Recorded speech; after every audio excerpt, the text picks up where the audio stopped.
my next anime review, I am doing Sakuna of Rice and Ruin. This series is based off a video game of the same name, and the studio behind the animation was PA Works, and this show is rated PG-13. I have some negatives with this show, so I'm going to go into those before I get into my positives. One of my negatives for this show is the animation. There are times when the animation is pretty good, but there are other times where the animation can get downright bad, especially when it comes to Tenma.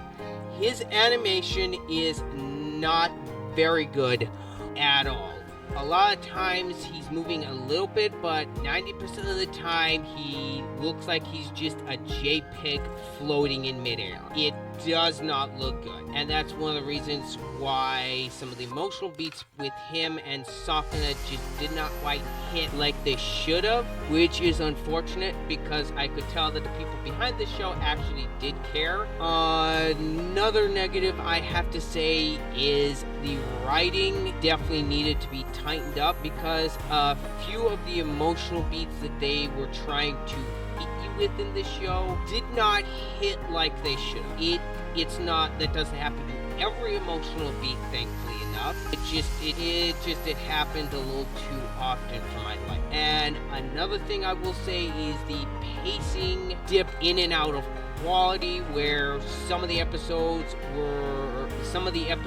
pacing were very good throughout, but then you had other episodes where the pacing was very much lacking and they could be rather boring episodes, and I felt like they were stretching the plot of the show, especially when it came to the last few episodes of this season. It felt like they were stretching out to make up a full 13 episodes, and in my personal opinion, if they only had enough for like 10 or 11 episodes, they should have just animated that many and just kept it to that, and I think the animation and the pacing would have been a lot better.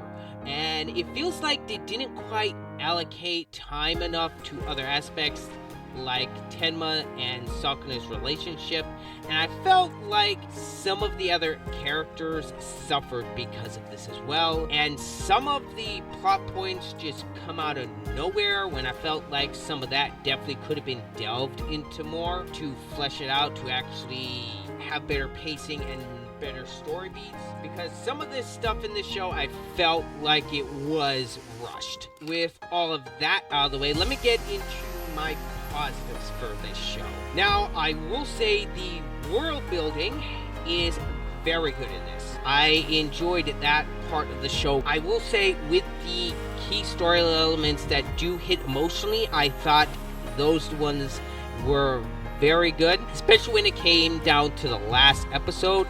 I thought that whole episode and overall this series, in my opinion, ended very well. It did not end on a bad note. I thought it was a fine conclusion to the story, and I don't think there's anywhere to go for a season 2 for this show. And on another note, I did find the character designs for the most part to be very good. I enjoyed everyone's look. Everyone has a very unique look to them. Overall, I enjoyed all the character designs, except for one character and one character alone, which I thought Komaru, his character design was awful.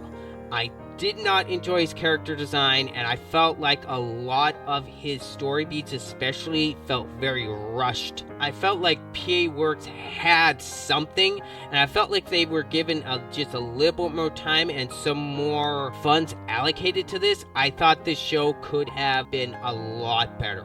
The characters I thought were pretty good. There wasn't anyone that I really hated for the main cast. Now, Quintana in particular, I thought for the first half of this series, he just was there doing blacksmithing, and I felt like he could be a bit of an asshole throughout the series. Through some character development, he does grow on you throughout the series. Toemon, I thought he was probably one of the weaker characters, and something I will say, it does not really explain explain how all the human characters got together at that point. It really doesn't explain anything on that, so it just leaves that up to your own interpretation. The main relationship between Sakuna and Tenma, I thought that was fine, other than Tenma's animation being bad most of the time.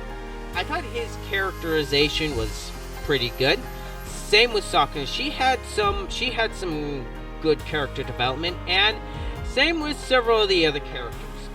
Kokoro, I felt like she was let off a little too easy when you find out what she was up to, and I felt like that was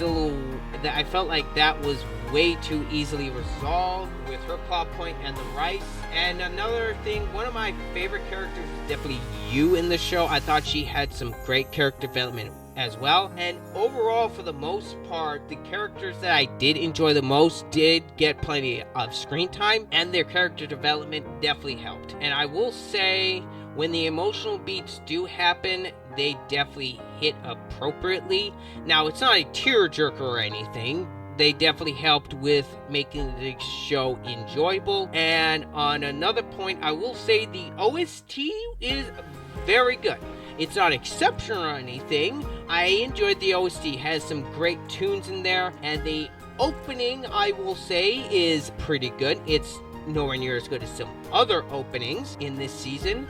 And I will say the ending theme as well was decent. So overall, the music did its job, and the art direction I thought was one of the best parts on this series. I definitely liked most of the character designs, and like I said before, the only character design I did not like was Komaru. Yeah, overall, I would say this show is worth watching if you are a fan of the game. And something else I do want to state is I thought they did a very good job on translating the rice making from the game and translating it into the show. I thought they did that fairly well. A good portion of half of the show is dedicated to rice growing, and overall, from what I know, I thought they did it fairly accurate. If I am wrong in that department, go ahead and let me know down in the comments. The final score for Sakuna of Rice and Ruin is a solid 7 out of 10. It excels at other aspects, but it falls short in several key aspects as well that hold this series back from being great. Anyway, that's all I got to say on the matter of Sakuna. If you wouldn't kind and let me know down in the comments of if you have seen Sakuna of Rice and Ruin, or what you think of my review or the show in general. Anyway, this has been Ryder. I'm out.